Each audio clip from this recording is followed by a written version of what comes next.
abordar algunos de los puntos que ya, por ejemplo, el precandidato del Partido Colorado, Ernesto Talvi, que comenzó su gira pueblo a pueblo, toca algo que es bastante clave para este país que tiene tantos pasivos, tantos jubilados.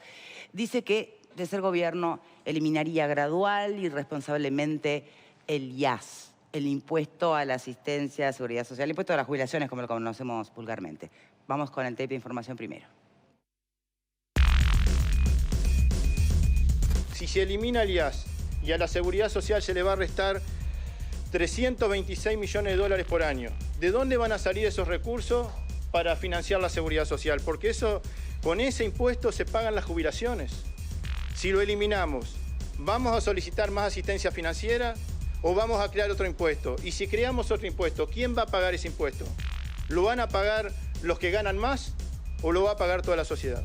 Hoy salió el cruce de precandidatos de oposición que proponen eliminar el impuesto si llegan al gobierno.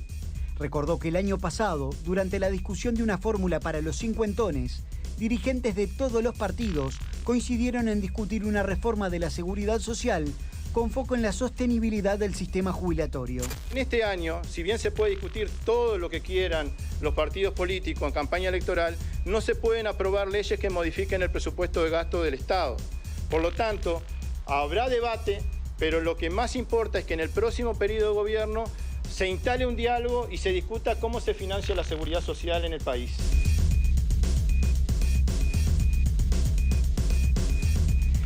Bien, para poder debatir y abordar este tema nos está acompañando ahora en estudios el director del representante del sector de trabajadores del BPS, el propio Ramón Ruiz. Gracias por estar aquí con nosotros. Muchísimas gracias.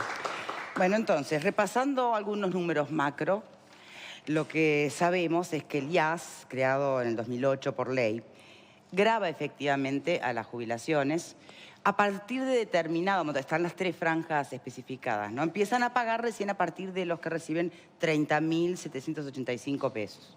Eso se graban hasta 57 con un 10% y es gradual, ¿no? De 192.401 para adelante es del 30%. Entonces, hay un análisis que es si es justo en sí mismo o no un impuesto a las pasividades.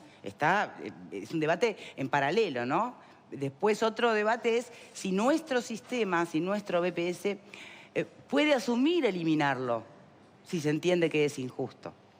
Y otra pregunta es, tal como está la situación hoy, ¿realmente este impuesto, esta tributación de los pasivos, afecta o remite a la realidad dolorosa de los jubilados que ganan poco? Es decir, los que están clamando por mayores ingresos como jubilados, que no les da para llegar a fin de mes, ¿no? Que están en los 11.000 pesos, 12.000 pesos, ¿a ellos les cambia la eliminación del IAS?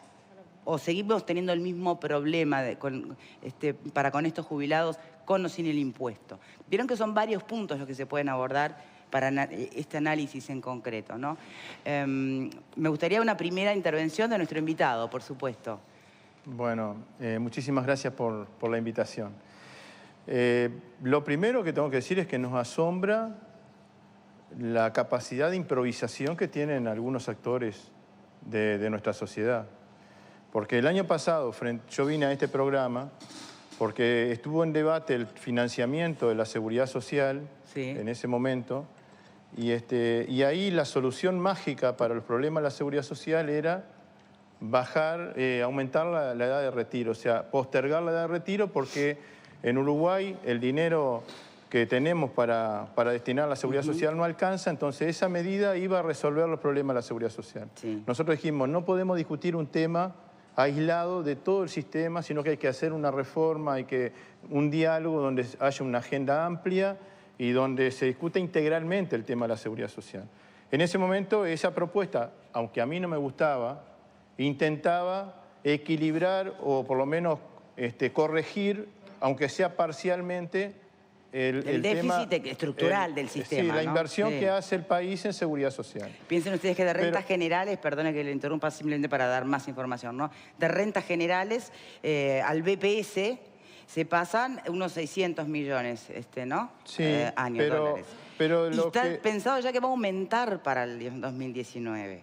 Sí. Si eliminamos el IAS que aporta unos 300 y pico de millones anuales, ¿de dónde va a salir eso que le sacamos al BPS? Bueno, pero... Es un punto, ¿no? Como te decía recién, el año pasado resulta que la intención con esa propuesta era achicar la asistencia financiera, o sea, disminuir la asistencia financiera. Claro. El primer mes de este año, en enero, se plantea agrandar la asistencia financiera, aumentar la asistencia financiera, aumentar, como le gusta decir a alguno, el déficit. Entonces nosotros decimos, me parece que tenemos que ponernos de acuerdo.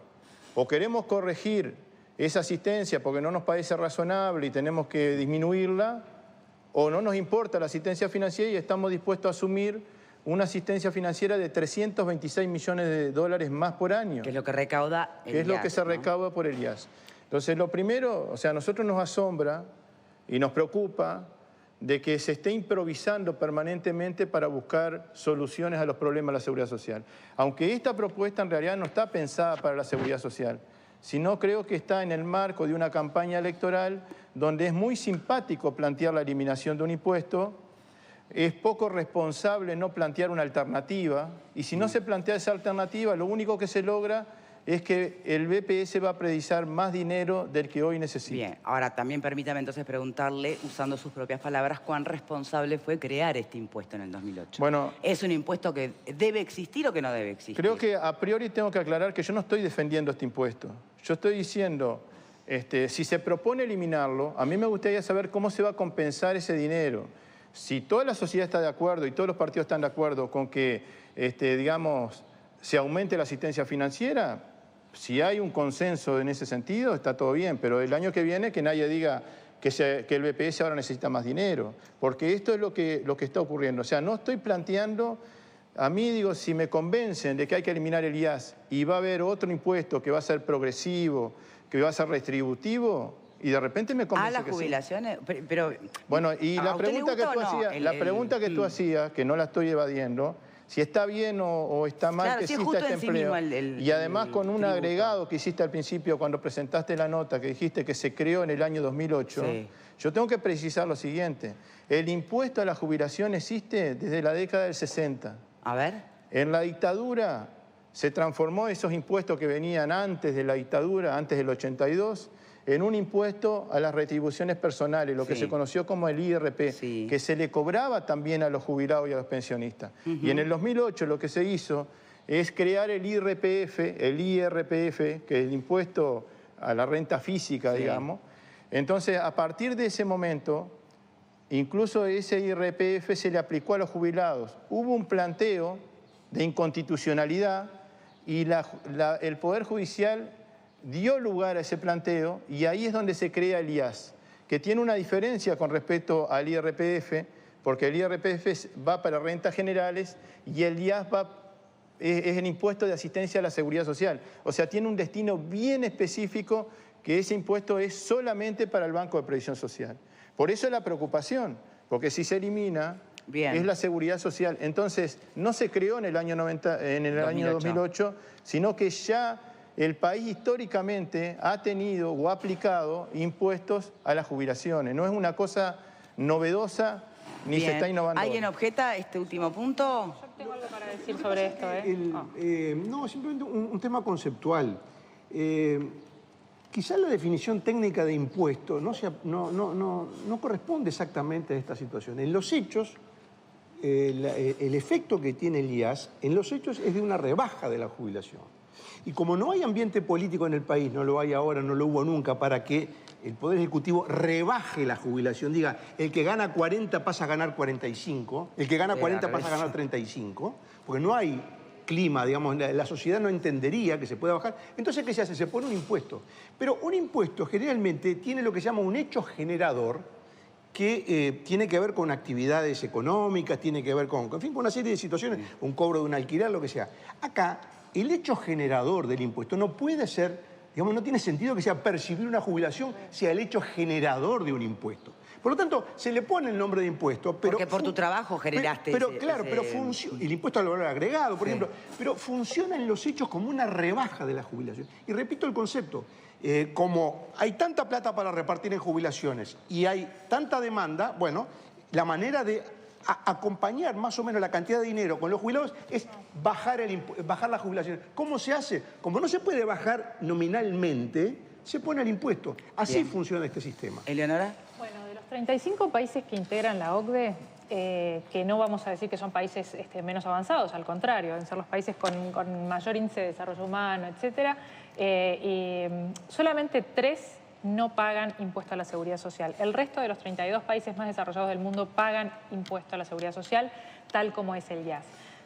El IAS, por lo tanto, no es una innovación o no es un invento uruguayo, no es en Uruguay las jubilaciones pagan impuestos. No, esto es algo que sucede en el mundo, como sucede en el mundo que se paga IRPF. Por lo tanto, no lo atacaría desde el lugar, en Uruguay hacemos esto. No, el mundo civilizado hace esto. Por otro lado, de las personas que pagan IAS, solamente el 20% que percibe jubilaciones más altas lo paga.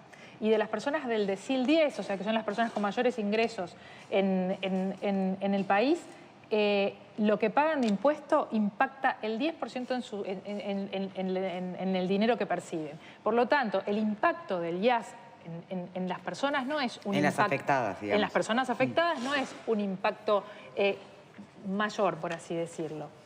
Y por otro lado también hemos escuchado muchas veces, y yo por lo menos estoy de acuerdo con eso, que siempre hay que apuntar a que los impuestos sean progresivos y no regresivos y que paguen más los que tienen más. En este caso, tal vez los que perciben más, que no necesariamente son los que tienen más, porque ahí habría que revisar otras cuestiones del sistema impositivo que no tienen que ver con la renta, sino con el capital.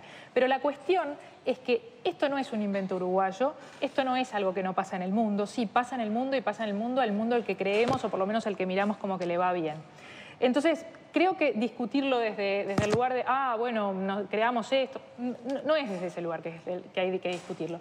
Y por otro lado, nosotros en Uruguay tenemos un problema grande, que es el callejón fiscal, que muchos economistas lo llaman así, que antes de pagar el primer peso al sueldo de una maestra, de un policía o de un enfermero, tenemos que derivar de rentas generales un montón de dinero a la seguridad social y va a ser cada vez peor porque nuestra población se envejece y porque nuestro sistema de seguridad social tiene que prestar atención a eso y me parece que ahí tenemos que llevar la discusión. Ale. A mí me gustaría aprovechar la visita de Ramón para, a propósito del IAS, de cuánto dinero estamos hablando, eso por un lado, cuánto suma, y segundo, ¿quiénes son los que pagan? Es decir, ya sé que los jubilados, pero ¿cuáles?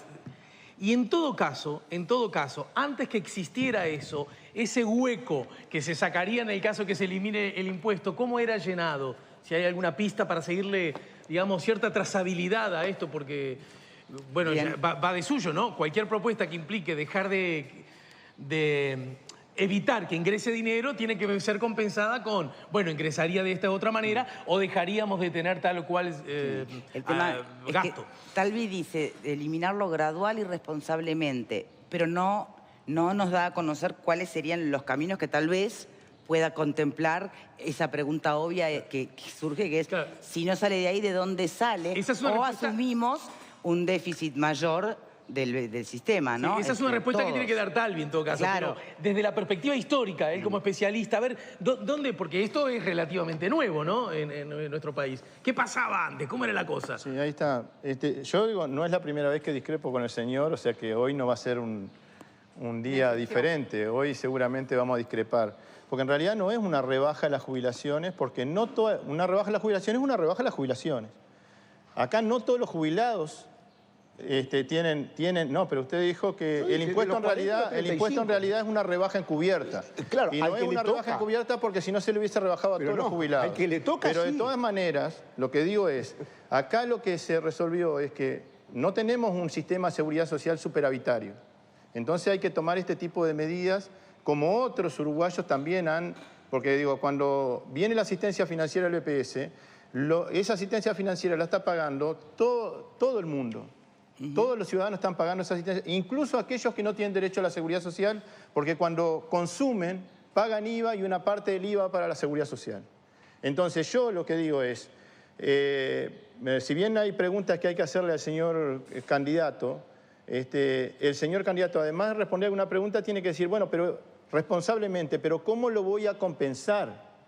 Porque digo, yo creo que no es en dos tiempos, primero lo elimino y después veo. Creo que hay que plantear las dos cosas juntas. Y lo otro, no fue solamente Talvi, sino que fue también el Movimiento por un Solo Uruguay, y también anda una cadena de correo electrónico solicitando la firma para que en la Constitución diga que las jubilaciones no pueden tener ningún tipo de impuesto. Bien. La pregunta que hacía recién, Sí. lo que nosotros vemos es lo siguiente. Los que lo pagan son, o mejor dicho, quienes no pagan. Más de 500.000 pasividades no pagan el IAS. Estamos hablando de 507.669 pasividades que no pagan el IAS. Y esos 326 millones de dólares significan para el próximo gobierno, por ejemplo, en 5 años, 1.630 millones de dólares, que es el equivalente al 2,7% del Producto Bruto Interno, que va a ser el agujero, que va a ser el déficit que va a quedar en la seguridad social. Bien. Entonces, eso es lo que tenemos que pensar. El año pasado, cuando hablábamos el otro año, en el 2017, cuando hablábamos del agujero que iban a dejar los cincuentones, ese agujero se proyectaba por 40 años. Si lo proyectamos por 40 años a esta medida de eliminar el IAS, significan 13.000 millones de dólares en 40 años.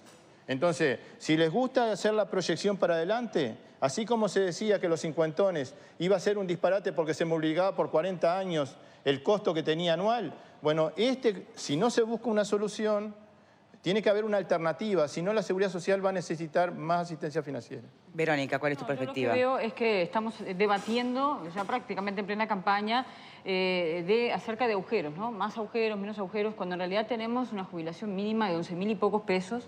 El reclamo de los jubilados es llevarla por lo menos al salario mínimo nacional, por lo menos a unos 15.000 pesos.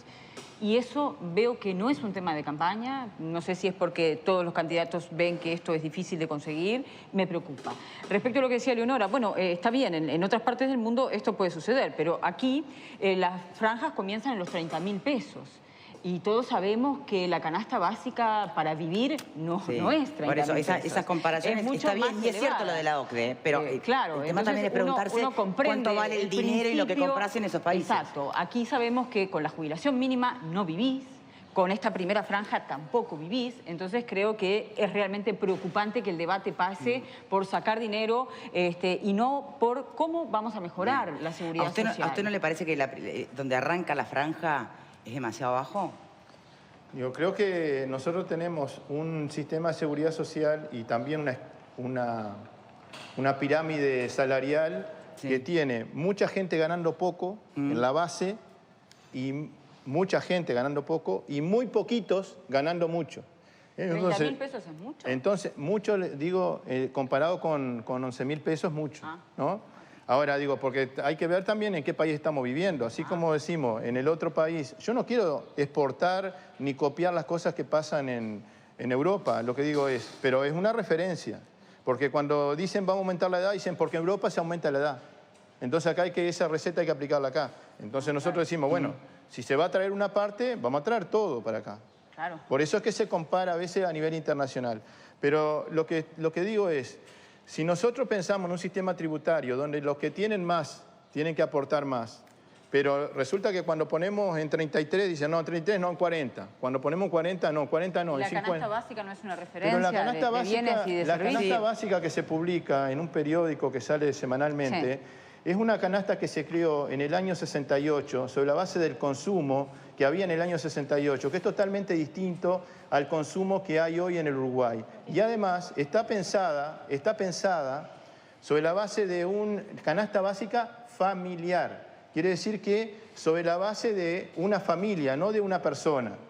Entonces hay que tener en cuenta los hogares, cómo están compuestos, porque digo, uno puede, en un hogar de un jubilado, por lo general, lamentablemente los jubilados están solos viviendo, entonces hay que ver cuál es la canasta familiar de un jubilado. Entonces hay que relativizar el tema de ese indicador que también no se le aplica a todo el mundo, porque entonces... Yo creo que la gente en su casa sabe que el indicador es cuando va al supermercado, cuando va a pagar la cuenta de la luz. Pero por supuesto, recién estábamos hablando de los jubilados.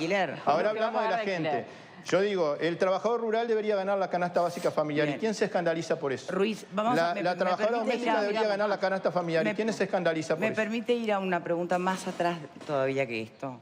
Y es de verdad, porque cuando nosotros sostenemos, y creo que en eso hay consenso, que los sistemas tributarios, su lógica que sea solidaria, dudo que alguien lo pueda objetar.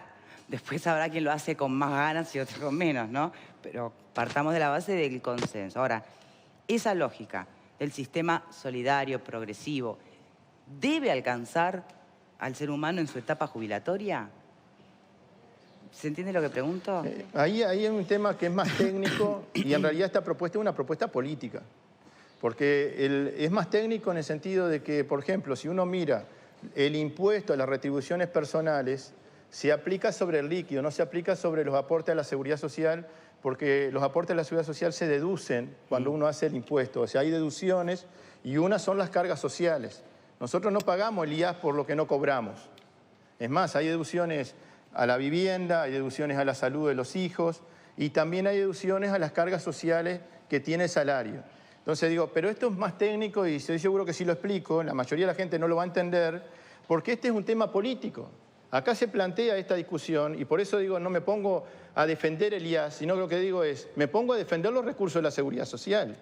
Por eso que me preocupa como representante de los trabajadores que el año pasado se criticaba el EPS porque precisaba 600 millones de dólares y el año que viene lo van a criticar porque precisa 1000. Entonces yo lo que tengo... Y después se olvidan de que era porque eliminaron un impuesto. Después el responsable y la acusación viene diciendo que es una mala administración, una mala gestión del Banco de Previsión Social. Entonces, pero si no hablamos ahora y de repente gana el candidato que propuso esto y lo aplica, a decir, ¿por qué no hablaste el año pasado cuando se propuso? Bien. Por eso estamos planteando esto. Ahora, también, sí, termino con esto. Creo que nosotros tenemos que dar una discusión más profunda y más amplia de la seguridad social, porque estamos hablando del financiamiento de la seguridad social. No estamos hablando, y bueno, digo, supuestamente lo que nosotros aportamos para la seguridad social es un salario diferido. O sea, lo dejamos para cobrarlo más adelante. Y bueno, si ese salario diferido no tuvo impuestos, puede ser que después, cuando lo cobre, voy a tener que hacer frente a algunas obligaciones. O sea, no es que hay una doble tributación, pero además la justicia, desde que se han realizado demandas por el tema de la doble tributación, en más de una oportunidad, en forma reiterada, ha dicho que es constitucional este impuesto. Exacto, no, bueno, eso era una cosa que estábamos sí, pero nadie, claro, pero no la discusión, hoy no, yo no proponía, claro, si es constitucional o no, porque obviamente fue votado, nadie lo cuestiona. Pero hay algo filosófico que sí estaría bueno poder discutir, ¿no? Pero se quiere discutir técnicamente cuando se dice doble tributación, si es justo o no es justo. Entonces, por eso digo, yo tampoco quiero entrar en esa discusión. Yo quiero decir, acá hay un tema político. ¿Por qué esto no se planteó al principio de este periodo? Porque, digo, si esto se viene aplicando desde el 2008, ni siquiera de este periodo de gobierno, se podía haber aplicado. ¿Por qué se propone ahora? Incluso que este año no se va a poder aprobar nada, porque no se pueden aprobar leyes que modifiquen el presupuesto de gasto. Como que estamos dando este debate y en realidad deberíamos estar debatiendo otras cosas que realmente podemos hacer. Por ejemplo, yo que me gustaría decir, no hay tiempo de pensar en discutir de que las asignaciones familiares sean universal. ¿La renta universal? ¿Se refiere a eso? La asignación familiar, porque hay niños que no cobran la asignación familiar. Hay niños que cobran 300 pesos de asignación y hay otros niños que cobran más. ¿Está bien eso? Eso me gustaría venir a discutirlo acá. Y después cuando no van a la escuela todavía le sacamos la asignación y le agravamos la situación a esa familia. Pero digo, tenemos que discutir eso, en lugar de discutir esto que no se va a aprobar este año. Y además hay muy pocas posibilidades que la gente que lo propone gane las elecciones. ¿Por qué la expresión, Graciano? No, porque obviamente, pero ¿cómo se va a limitar el derecho de un candidato a hacer un planteo en una campaña electoral? Lo va a limitar. No, pero es una cosa lógica. O sea, se cae de Maduro que alguien que apela, digamos, se cae de Guaidó. El ciudadano, el candidato que apela o el partido que apela digamos, al voto popular para ganar el gobierno del país, obviamente que tiene que hacer propuesta. ¿Cómo no va a hacer propuesta? ¿A quién le tiene que pedir permiso para hacer una propuesta? O sea, bueno, está diciendo que tiene pocas posibilidades y que deberíamos estar discutiendo. No, lo que plantea Graciano es no desacreditar a nadie que haga una propuesta en este momento, porque es obvio que es el momento para hacerlo. ¿Por qué no se planteó hace 5 años? Pero que hay un cronograma para plantear ideas. Pero lo único que faltaba ahora... que hay que pedirle permiso a alguien para plantear una idea en el país. Lo que dice Graciano, si lo escribe, yo lo firmo abajo. Tiene toda la razón del mundo. Ahora bien, después que se haga una propuesta, tampoco a quién se le ocurre que alguien no la pueda criticar y decir que está mal. Pero él decía que ¿por qué no lo hicieron antes? Digo, lo hace cuando se le da la gana, no cuando le gusta al señor. Y después hay otra cosa que también, a ver, vamos a decirlo claro, vamos a mirarnos a los ojos todos. Las propuestas de sacar impuestos, históricamente las hacen los que saben que no van a ganar, muchachos. Anda a decirle a la calle Pou si se le ocurre sacar un impuesto. ¿Por qué? Porque si él es el futuro presidente, lo que van a necesitar es la plata. Pero no me hagan sentir que estoy descubriendo algo que no sepamos toda la vida. ¿Cuándo vos decís algo? Cuando sabés que no pasa nada. Bueno, entonces... estamos acostumbrados a eso, como estamos acostumbrados a que te digan que no van a subir impuestos y después te lo suban en la cara, ¿no? Sí, también. Estamos acostumbrados a todo. Hay una larga... No, lo que quiero decir es que esa es una lógica también. Entonces, se tiran cosas arriba de la mesa que sabe que son impracticables y porque además podés darte el lujo de decirlas porque no te va a tocar a vos. Repito, lo que tiene... Miremos ahora, votemos a quien votemos, nos guste que... Miremos los candidatos que tienen chance. A ver cuál de esos candidatos habla de sacar impuestos. Ninguno, porque van a necesitar la platita. Sí, o cuál propone una reforma de la seguridad social en una discusión más amplia respecto a algo muy concreto. Bueno, ese es un debe. Es que a mí Una reforma del gasto público, que es la clave. A mí me parece que una reforma de la seguridad social no debería ser una propuesta electoral porque me parece que implica el consenso general de la población y de los partidos políticos. Es algo mucho más grande que una propuesta electoral. Por supuesto. No, por eso, me parece que una reforma de la seguridad social es mucho más grande que una campaña electoral. Bien, señores, queda el último minuto. Me gustaría reflexionar de nuestro invitado para cerrar el tema. Bueno, nosotros no queremos censurar a nadie. Demasiado se habló en el anterior bloque de la intolerancia y de otras cosas, ¿no? Nosotros lo que queremos es decir, en el tema de la oportunidad, este tiempo precioso que estamos dedicando a este tema, que este año no se va a resolver, yo lo que planteé es, me gustaría discutir otros temas, en lugar de discutir un tema que este año no se va a resolver. Y al principio dije, estoy dispuesto a discutirlo porque quiero que me convenzan que hay que eliminarlo porque hay una propuesta mejor que Elías. Si fuera para bien, lógicamente. Seguro, porque hay una propuesta mejor que Elías y con todo gusto lo eliminamos y construimos eso nuevo. Ahora, nosotros, quiero decir esto porque es importante lo que dijo ella, nosotros como representación de los trabajadores nos hemos propuesto que este año, en campaña electoral, los candidatos y los partidos por lo menos nos digan cómo se imaginan la seguridad social del futuro. Porque en la región hemos visto de que han ganado, digamos, partidos y candidatos que al otro día de ganar proponen recortes en la seguridad social. Y al otro día la gente se da cuenta que de repente votó a ese candidato y no sabía que iba a hacer eso. Entonces me parece que es importante que en el Uruguay no haya sorpresa el otro día de las elecciones, sino que queremos generar las condiciones para que los candidatos y los partidos digan cómo se imagina el sistema de seguridad social.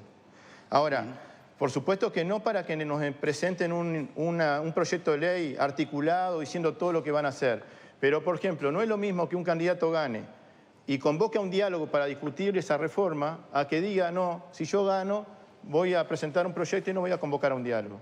Solo eso ya tiene que ver con cómo se posiciona cada uno hacia el futuro en los temas de seguridad social. Ramón Ruiz, director representante del sector trabajadores del BPS, muchas gracias por habernos acompañado en el programa.